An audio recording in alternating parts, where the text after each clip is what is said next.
नमस्कार, मैं शिव। आप देखना शुरू कर चुके हैं NUBT। 8 राज्यों के 58 सीटों पर लगातार मतदान जारी है। इसमें हम देश की राजधानी दिल्ली में है, यहाँ पर भी 7 सीटों पर मतदान जारी है। कुछ मतदाता जो है वो वोट कर रहे हैं, कुछ मतदाता वोट करके आ रहे हैं। तो हम मतदाताओं से ही जानेंगे कि आखिर उनके मुद्दे क्या रहे हैं। दिल्ली की जनता के बीच में कौन से मुद्दे हावी हैं इस बार?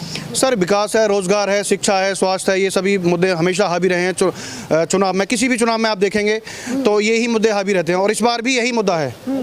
केजरीवाल के जेल जाने से क्या छवि बनी वोटरों में कि हाँ भ्रष्टाचार वाली छवि बन पाई या नहीं बन पाई? सर, वो नहीं बन पाई। देखो, चुनाव से पहले किसी सिटिंग सीएम को आप जेल में डालोगे, ऐसा लगता है कि आपको करप्शन के चार्जेस उन पर बने। सिंगल एविडेंस उनके खिलाफ नहीं मिला है, ना ही मनीष सिसोदिया जी के खिलाफ, सत्येंद्र जैन जी के खिलाफ कोई भी सिंगल एविडेंस नहीं मिला है। केवल और केवल अपोजिशन को खत्म करने के लिए भाजपा षड्यंत्र रच रही है और उनका कोई भी ऐसा छवि नहीं बनी है। जनता और उनसे पूरे मन से जुड़ गई है और वो वोटर्स जो है यही सोच करके जा रहा है, केवल विपक्ष को खत्म करने वाली पार्टी को खत्म करना चाहती है जनता। विपक्ष को खत्म कर बीजेपी करना चाह रही है ना विपक्ष को खत्म, तो जनता ने अब बीजेपी को खत्म करने का सोच लिया है। जनता ने मन क्यों लगता है कि विपक्ष को खत्म करना चाहते हैं? सर, आप एक बात बताइए, करप्शन के मुद्दे पे ही बात कर लें। बीजेपी में जो भी नेता जाता है वो मिस्टर क्लीन हो जाता है। अपोजिशन से जितने लोग आते हैं उन पे करप्शन के बहुत बड़े बड़े चार्जेस होते हैं। मैं नाम नहीं गिनाना चाहता हूँ, आप भी जानते हैं, आप मीडिया वाले भाई हैं, आप सभी जानते हैं कि जो भी नेता बीजेपी ज्वाइन करता है वो मिस्टर क्लीन हो जाता है। और अपोजिशन में व्यक्ति जो भी है जो अच्छा काम कर रहा है और उनको लगता है बीजेपी को कि ये हमें हरा सकते हैं, इस राज्य में हरा सकते हैं, केवल उनको ही टारगेट किया जा रहा है। ये एक षड्यंत्र के तहत बीजेपी अपोजिशन को ख़त्म करना चाहती है। इसलिए जनता ने मन बना लिया है कि बीजेपी को ही देश से भगाना है। और ये कितने बड़े देशभक्त हैं जनता ये भी जानती है। हमारे विदेश मंत्री ओपन स्टेटमेंट देते हैं कि चाइना बहुत बड़ी इकोनॉमी है, हम उनसे नहीं लड़ सकते। और ये कितने बड़े हिंदू हैं इस बात का अलाना ग्रुप से पता चल गया कि 250 करोड़ का गाय से चंदा लेने वाले कितने बड़े हिंदू हैं ये। एक तरफ कहते हैं कि हम गाय के रक्षक हैं और एक तरफ अलाना ग्रुप से 250 करोड़ का चंदा ले लेते हैं, तो ये कितने बड़े हिंदू हैं ये भी पता चल गया जनता को। यानी 7 सीटों पर टक्कर है। नंबर 1 आना सीखो। क्या सर? 7 सीटों पर इस बार टक्कर है? कोई टक्कर नहीं है सर, एक तरफा है। इंडिया गठबंधन का एक तरफा है, कोई टक्कर नहीं है।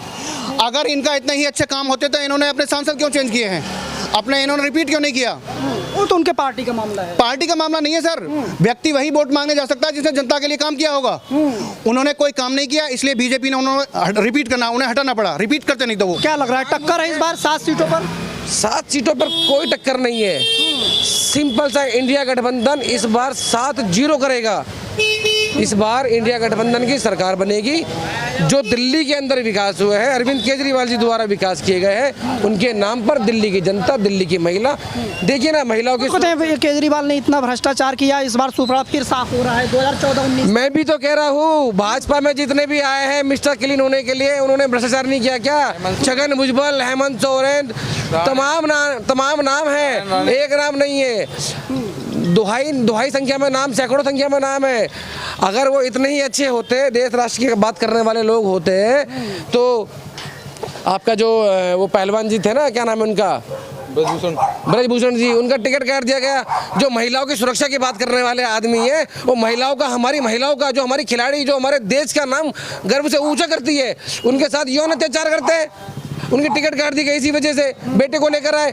ये परिवारवाद करने वाले लोग स्वयं हैं, ये दूसरों को परिवारवाद कहते हैं। विकास के नाम पर वोट क्यों नहीं मांगते? सीधी सी बात है कि काम के नाम पर वोट क्यों नहीं मांगा जाता है? अरे वोट इंसान देता है कि मेरे क्षेत्र का विकास हो, मेरी जो मूलभूत आवश्यकता हो। विकास नहीं हो रहा है आपके हिसाब से? नहीं, दिल्ली में तो केजरीवाल सरकार ने खूब विकास किया है। दिल्ली में तो पर्याप्त विकास है सर। अभी हाल ही में दिल्ली में अरविंद केजरीवाल जी ने 1000 रुपये हर महिला को 1000 रुपये की भी घोषणा की है। इस घोषणा से भी विपक्षी लोग, भाजपा के हिसाब से ये मुद्दे हैं। आपका नाम? मेरा नाम रवि सूद है। कर दिया, वोट कर दिया? नहीं, यही वोट करेंगे। अच्छा करेंगे। अच्छा, सारे लोग अभी वोट करेंगे? हाँ जी, हाँ जी। हाँ, तो क्या मुद्दे होंगे सर? मेरा वोट काम को। काम को? तो हाँ। काम हो रहा है या नहीं हो रहा? बिल्कुल, दिल्ली के अंदर अरविंद केजरीवाल जी काम कर रहे हैं। हाँ। अरविंद केजरीवाल जी भारतीय जनता पार्टी की तरह धमकी राजनीति नहीं करते। आज से पहले इतिहास गवाह है पूरे देश के अंदर। आप मुझे बताइए कौन से प्रधानमंत्री ने धर्म के नाम पे, जात के नाम पे, मंदिर के नाम पे वोट मांगा है? बताइए मुझे आज से लेके किसी भी एक प्रधानमंत्री का नाम बता दीजिए मुझे आज से पहले किस प्रधानमंत्री ने आज से पहले धर्म के नाम पर, भगवान के नाम पर, राम के नाम पर वोट मांगा है? अरे काम के नाम पे वोट मांगेंगे ना आप। आपने काम करा तो आप वोट मांगिए। तो धर्म के नाम पे वोट मांगा जा रहा है। धर्म के नाम पे वोट मांगा जा रहा है। आप काम कीजिए। अरविंद केजरीवाल जी काम के नाम पे वोट मांग रहे हैं। उन्होंने शिक्षा, स्वास्थ्य, रोजगार, बिजली, पानी, महिलाओं को बस यात्रा, तीर्थ यात्रा फ्री जैसी सुविधा दी है। और अभी उन्होंने हाल ही में जब से दिल्ली की महिलाओं को 1000 रुपये सम्मान राशि की घोषणा करी, जब से उनको अरविंद केजरीवाल जेल में डाल दिया। मुझे एक चीज़ बताइए, मैं मीडिया से एक सवाल पूछना चाहता हूँ कि अरविंद केजरीवाल जी दिल्ली की जनता के लिए काम कर रहे हैं, उनको जेल में डाल दिया जाता है, लेकिन वहीं पर मणिपुर के जो मुख्यमंत्री है, जहाँ पर इतनी बड़ी हिंसा हुई, महिलाओं को नग्न अवस्था के अंदर नंगा रोड पर नचाया गया, शहीदों की महिलाओं के अंदर, जहाँ रोड पे दिन रात पूरा मणिपुर जल गया, वहाँ मीडिया कहाँ है यार? वहाँ भी तो मीडिया होनी चाहिए ना। वहाँ आप लोग क्यों नहीं पहुँचते? मणिपुर में आपने पूछा, आज पूरा देश दिल्ली पे फोकस कर रहा है कि अरविंद केजरीवाल को जेल में डाल दिया। अरे उसने काम करा, उसको जेल में डाल दिया, लेकिन वहीं मणिपुर का जो मुख्यमंत्री है, जो पूरा मणिपुर हिंसा में जल गया, हमारी बहन बेटी नंगी रोड पे घूमती रही, वहाँ कोई नहीं गया। यहाँ तक सेटेलाइट बंद कर दी, क्यों नहीं गया भाई? वहाँ भी तो मीडिया जाना चाहिए था। आज तक मीडिया ने कोई खबर नहीं चलाई, वहाँ की क्यों नहीं चलाई? क्योंकि मीडिया भी कहीं ना कहीं मीडिया की भी लगता है कि हाँ कोई बात नहीं, कि कहीं ना कहीं मीडिया भी इतनी बिकी हुई है, इसलिए मीडिया दिखाती नहीं है। दूसरी बात मैं आ जाऊँ आप इस चीज़ के बारे में कि हमारे नरेंद्र मोदी जी, जिनके मित्र अडानी अंबानी हैं, सर BSNL 2014 से पहले BNSL क्या था? वकील साहब 2014 से पहले BSNL की बात बताता हूँ मैं आपको। BSNL 2014 से पहले क्या था और आज BSNL का है? 18 लाख टावर देश के अंदर BSNL के थे। आज ही आपने वोट कर दिया? जैसे ही जियो रुक जाए, आ रहे हैं आपके पास। आपने वोट कर दिया? अभी ना करो, पर आके करेंगे। अच्छा, करेंगे वोट। क्या सोच कर वोट करेंगी? बताते तो जाइए, क्या सोच कर वोट करेंगी? क्या बताऊँ मैं भैया? क्या मन में होगा, क्या सोच कर वोट करेंगी? अच्छा, थोड़ा शर्मा रही हैं, बता नहीं रहे। हाँ, क्या कह रहे? कुछ और महिलाएं आज आप लोगों ने वोट कर दिया? तो सर मेरे कहने का मतलब ये है कि मैं 2 बातों में आपकी पूरी बातों खत्म करूंगा कि बाढ़ दिया इस धरती को, अब चांद सितारों का क्या होगा? नदियों के कुछ नाम रखे, बहती धारों का क्या होगा? सिक्की गंगा भी पानी है, आबे जमजम भी पानी है, मुल्ला भी पिए, पंडित भी पिए, पानी का मजहब क्या होगा? और अफ्रीका परस्तों से पूछो, क्या सूरज नया उगाओगे? एक हवा में सांसें सबकी, क्या हवा भी नहीं चलाओगे? और मुल्क का जो बंटवारा, नस्लों का करे जो बंटवारा, रहमान कौम का ढोंगी है। आपको लगता है बंटवारा किया जा रहा है? लेट्स मी कंप्लीट आप मुझे कंप्लीट करने दिए। नस्लों का करे जो बंटवारा, रहमान कौम का ढोंगी है, जिसका नाम नरेंद्र मोदी है, सर। आपको लगता है बंटवारा किया जा रहा है? आप देखिए, आप मीडिया में देखिए कि एक जगह कहते हैं जी भाई हिंदुओं सावधान हो जाओ, इन मुसलमानों को जितना भी मैंने करा है कहीं ऐसा ना इसमें बांट दिया जाए। आप सोशल मीडिया देखिए सर, आप तो मीडिया से आपको ज़्यादा पता है मुझसे ज़्यादा, मुझसे बेहतर। क्या पता? अपना बताइए, दर्शकों को पता चले, दर्शक जनता क्या सोच रही है। किस चीज़ के बारे में बताइए? ये जो बंटवारे की बात कर रहे हैं सर, बिल्कुल बंटवारे की बात कर रहे हैं। हमेशा हिंदू मुस्लिम की बात करते हैं, धर्म की बात करते हैं, जात की बात करते हैं, काम की बात कीजिए ना। तो हिंदू मुसलमान चल पा रहे हैं चुनाव में? सर, पूरा देश का मुसलमान इंडिया गठबंधन के साथ है, दिल्ली का मुसलमान आम आदमी पार्टी के साथ है। आम आदमी पार्टी 7 सीटों पे इंडिया गठबंधन आ रही है और 7 दिल्ली के अंदर 7 सीटों पर इंडिया गठबंधन आ रही है। कुछ महिलाएं हैं वोट करके आई हैं। हाँ, क्या नाम? आई हूँ, वोट कर दिया वोट करके। हाँ, तो क्या सोच? पानी नहीं आता, हाँ। हम तो हिंदू को वोट करेंगे। अच्छा, हिंदू हाँ, तो कौन है हिंदू है, हिंदू तो सारे हैं। जो अच्छा किया हमारे लिए। नहीं, आपने कहा हिंदू, हम हाँ। यूपी में जो अच्छा किया उसको वोट करके आई। मोदी हटा, दुर्घटना घटा। मोदी हटा, दुर्घटना घटा। हाँ, ऐसा क्यों लगा? ऐसा है। नहीं, आपके ने कहा पानी बूंद बूंद के लिए तरसते, 2 साल से लैटरिन का पानी तक नहीं आता गली में, टंकी बजा के जाके। अच्छा, आपने कहा मैं खरीदती हूँ पानी। आपने कहा हिंदू हूँ, हिंदू को वोट किया, तो केजरीवाल जी भी तो हिंदू हैं, हाँ, कांग्रेस वाले भी तो हिंदू हैं, लेकिन काम हमारे यूपी में योगी और मोदी ने किया, बहुत किया। आप पीछे से यूपी से अयोध्या में अयोध्या वासी हैं। अभी यहाँ ये दिल्ली में, हाँ दिल्ली में रहते हैं। हाँ ये यूपी वाले हैं, दिल्ली हाँ। में कुछ होता रहे तो फिर सब बढ़िया चल रहा है। दिल्ली में क्यों नहीं होता रहे? जो हमारे लिए करेगा उसके लिए क्या करूं बताओ? ना पानी ना कुछ नहीं है मिलता, हम पानी खरीद के पीते हैं। आपने वोट किया? अरे अभी मैंने वोट नहीं किया। अभी क्या मुद्दे हैं? वोट करने जाओगे तो क्या मुद्दे हैं? बिल्कुल मुद्दे यही हैं जो अभी चल रहे हैं। इस जो प्रेजेंट में जो सेंट्रल गवर्नमेंट है उससे लोग परेशान हैं। हिंदू मुस्लिम है बस उनके पास, और कोई मुद्दे है नहीं। मुसलमान हिंदू खतरे में है, बस ये मुद्दे हैं। और हमारे अगर आप देखेंगे गवर्नमेंट स्कूल की, आप जाके देखिए हालत। अरविंद केजरीवाल ने इतना बढ़िया काम कर रखा हमारे गरीब आदमी के लिए। यहाँ पे ये जो आप जिस जगह पे आप हैं ये जे कॉलोनी है, ये जे कॉलोनी है। और यहाँ पे जो 90% आबादी है वो SC ST OBC बसते हैं इस एरिया में। गरीब लोग ज़्यादा बसते हैं, तो गरीब लोगों की जो सुन रहा है वो आम आदमी पार्टी सुन रही है। पैसे वालों की अगर बात करोगे आप, पूंजीवादी जी सुन पा रहे हैं? नहीं, बिल्कुल नहीं सुन पा रहे हैं। आम आदमी पार्टी है हमारी, हम वोट भी केजरीवाल को ही डालेंगे। अगर आप देखोगे हमारे स्कूल जाके देखिए तो वो उन्होंने अच्छे कर दिए। आप जाके देखोगे हमारे हॉस्पिटल जाके देखोगे वो उन्होंने अच्छे कर दिए। बाकी हमारे LG काम करने नहीं दे रहे हैं, बाकी वो नहीं कर पा रहे हैं। बट तो हम तो ये वोट यही चाहते हैं। केजरीवाल जी जेल जाना पड़ा, उन्हें क्या लगता है उससे वोट उनके घटे? ये तो आप लोगों को सभी को पता है कि ये राजनीति का षड्यंत्र है और राजनीति के थ्रू उनको भेजा गया, क्योंकि सेंट्रल गवर्नमेंट में ED CBI सारी BJP के अंडर काम कर रही है।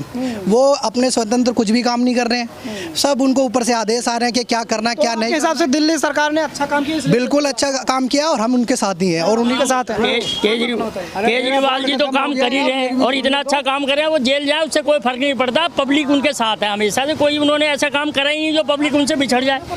और कोई एक बात है, एलिगेशन तो लगाए ना, साबित क्या हुआ?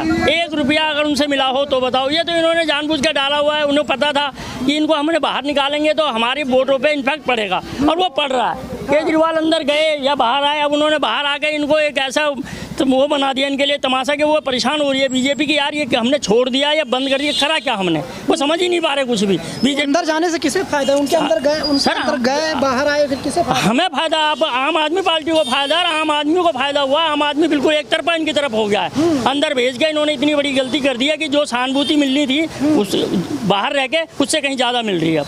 और आप ये निर्णय देख लेना 4 तारीख को क्या होता है, ये बिल्कुल साफ है। पब्लिक में आप देख लो, या खड़े हुए हैं लोग बाग, देखेगा इन कॉलोनियों के लिए जो केजरीवाल ने करा है, ना कांग्रेस ना BJP किसी ने नहीं करा था। ये सारे इस चीज़ को कौन से मुद्दे और देखिए मुद्दे सबसे बड़ी बेरोजगारी। अब देखिए मुद्दे, आप जो भी आप चुनाव में भाषण सुन रहे हैं मोदी जी के, पहले जो फेज के हुए चुनाव, उसके बाद दूसरे में हुए, आप भैंस अब क्या आ गया कि तुम्हारे जो है कि ये खाते सीज कर देंगे, पैसे निकाल लेंगे, तुम्हारे जो है टूटी निकाल लेंगे, तुम्हारे जो है कि बिजली के मीटर। एक कौन से प्रधानमंत्री के ये भाषण मैंने अपनी लाइफ में पहली बार सुन रहा हूँ।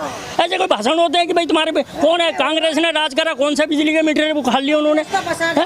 कौन से खाते उन्होंने उसको सीज करके पैसे निकाल लिए? बताओ, इन्होंने निकाले। नोटबंदी करके इन्होंने पैसे निकाल दिए महिलाओं के, उनके निकाल के बाहर पिटवा दिए बेचारियों ने जो जोड़े थे। और ये सारे काम मोदी जी ने करे जो करे हैं। यानी टक्कर मान रहे हैं इस बार? टक्कर नहीं, महा टक्कर है आपके। कोई एक तरफा नहीं है। जो 14 और 19 में हुए ना, वो नहीं होगा आपके। हो सकता है 7-0 हो जाए, 4-5-0, 5-2 या 4-3 है दिल्ली के अंदर। EVM में कुछ कर दे तो उसका हम बोल नहीं सकते ना।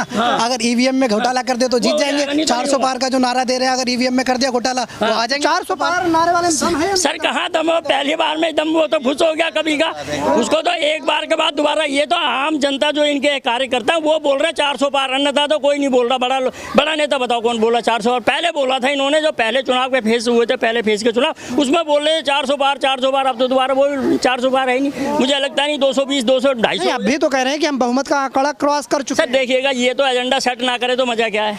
अब मैं उतरूंगा मैदान में, कहूँगा मैं जीत रहा हूँ। सर मुझे विश्वास तो होना कि मैं जीत रहा हूँ, मुझे तो अपने ऊपर होना ही चाहिए। तो इन्हें ये तो है अपने ऊपर। आपने वोट कर दिया? हाँ जी। हाँ दिखाना, स्याही दिखाना। तो वोट कर दिया, क्या सोच कर वोट किया? क्या आम पार्टी को दिया है? नहीं, हम पार्टी नहीं पूछ रहे, मुद्दे पूछ रहे हैं। कौन से मुद्दे पे? क्योंकि वो उन्होंने हमारे लिए बहुत कुछ किया है। स्कूल बनाए, अस्पताल बनाए, इतना कुछ किया। उनको तो ये भी है कि उसको टिकट कैसे मिल गया। किसको? मोनू को, कुलदीप जी को। उनको तो ये भी एलर्जी है कि वाल्मीकि समाज से उस बच्चे को टिकट कैसे मिल गया। उनको तो ये भी परेशान हो रही है कि वो पार्लियामेंट में कैसे चला जाएगा। बस उससे ज़्यादा मैं नहीं बोलती। अच्छा, उससे ज़्यादा नहीं बोलती हैं। हाँ, आपने वोट कर दिया? अभी नहीं करा, अभी नहीं करा, अभी नहीं करा। हाँ, वोट कर दिया आपने? वोट अभी नहीं किया, अभी वोट तो करने जाऊंगा। वोट करने जाएंगे अभी? अभी कोई वोट नहीं किया। हाँ, तो फिर क्या मुद्दे होंगे? मुद्दे यही है, सबसे पहले तो जो है पढ़ाई का, उसके बाद में नौकरी का, जो अभी तक बीजेपी द्वारा कोई किसी को दिया ही नहीं गया।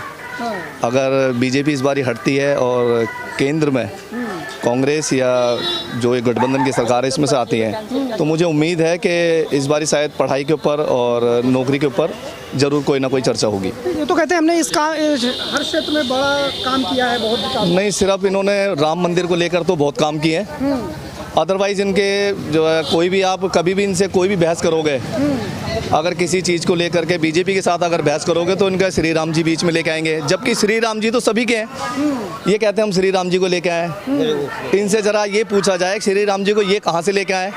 10 साल पहले श्री राम जी नहीं थे, जब वहाँ पे RSS का 1960 या 65 के अराउंड में कोई वहाँ पीछे भी दीवारों पर लगा हुआ है, जो राम को लाए हम उनको लाएंगे। वही मैं दिखा रहा हूँ कि ये सबसे बड़ी जो है उनकी भूल है, जो उन्होंने ये मुद्दा उठा रखा है कि हम राम को लेके आए हैं। आपने देखा होगा मोदी जी का बहुत बड़ा फोटो लगा रखा है, श्री राम जी का छोटा सा फोटो लगा रखा है। ये हिंदुत्व के लिए कितनी बड़ी बात है कि उन्होंने कितना बड़ा जो है हिंदुओं को दबा के रखा है, उनको जो बरगला रहे हैं। संबित पात्रा ने तो ये हिंदुत्व, राम मंदिर, ये सारे मुद्दे इस चुनाव में काम कर रहे हैं, नहीं कर रहे हैं? कोई काम नहीं कर रहे हैं इनका। अगर आप, मैंने क्या कहा है कि अगर आप इनसे किसी बात को लेकर के, मुद्दों को लेकर के बिठाओगे तो ये सीधा सारे मुद्दों से हटके, पढ़ाई के मुद्दों से हटके, नौकरी पेशों के मुद्दे से हटके सीधा श्री राम के मुद्दे पर आएंगे। श्री राम जी के अलावा इनके पास कुछ नहीं है, ना इनके पास पढ़ाई के लेकर मुद्दा है, ना कोई रोड को लेकर किसी का मुद्दा है, ना किसी गांव को लेकर के, ना रोजगार को लेकर। कुछ भी बात कर दोगे आप सीधा सीधा कहेंगे बस हम हिंदू मुस्लिम का वो करेंगे और पाकिस्तान, और श्री राम जी को लेके आए, श्री राम जी के मुद्दे पे इनको वोट दे दो। सर, अभी उड़ीसा के अंदर, उड़ीसा में अभी संबित पात्रा जी ने जगन्नाथ जी को मोदी का भक्त बता दिया। आप बताओ कि जगन्नाथ जी मोदी का भक्त है? बाद में कहा जुबान फिसल गई। ये सर कैसे होगा? 3 बार बोला उन्होंने, 3 बार बोला उन्होंने जगन्नाथ जी जो है मोदी के भक्त है, जगन्नाथ जी मोदी के भक्त है। सर 3 बार जवान जो है कि एक बार टंग स्पिल हो सकती है, 3 बार नहीं होती। ये फिसलती है ना जवान, एक बार, 3 बार नहीं। उन्होंने जानबूझ के बोला। अब तो प्रस्तावित कर रहे हैं, अब जो ये पब्लिक में फैल गया, पब्लिक परेशान है वहाँ की, उड़ीसा की क्या पूरे भारत की, कि जगन्नाथ जी कैसे मोदी के भक्त हो सकते हैं, भगवान जगन्नाथ कैसे हो सकते हैं? आप बताओ मुझे। मोदी जी इतने बड़े, आज मोदी जी खुद कह रहे हैं कि मैं जो है मेरे अंदर ऐसी शक्ति आ गई है कि मुझे ऐसा लगता है मैं इंसान नहीं हूँ। वो खुद अपना आप को भगवान बना रहे हैं। आप बताइए ऐसा होता है कहीं? भगवान है मोदी जी? भगवान है? वोट को हम तो नहीं, हमारा वोट तो बिहार में है, यहाँ नहीं है। हाँ, बिहार में वोट करने गए थे? हाँ गए थे, करके आए। तो क्या सोचकर वोट किया? मैंने इंडिया गठबंधन को किया। अच्छा, नहीं ये नहीं पूछ रहा हूँ, क्या सोचकर वोट किया? मुद्दा विकास करके, पढ़ाई लिखाई मुद्दे पे नारे लगवाने वाले नहीं। पढ़ाई लिखाई विकास बच्चों को भड़का रहे हैं, हम बच्चों को पढ़ाई से रोक रहे हैं, इधर चलो ये करो, ये सब चीज़ भी नहीं, विकास के मुद्दे पे।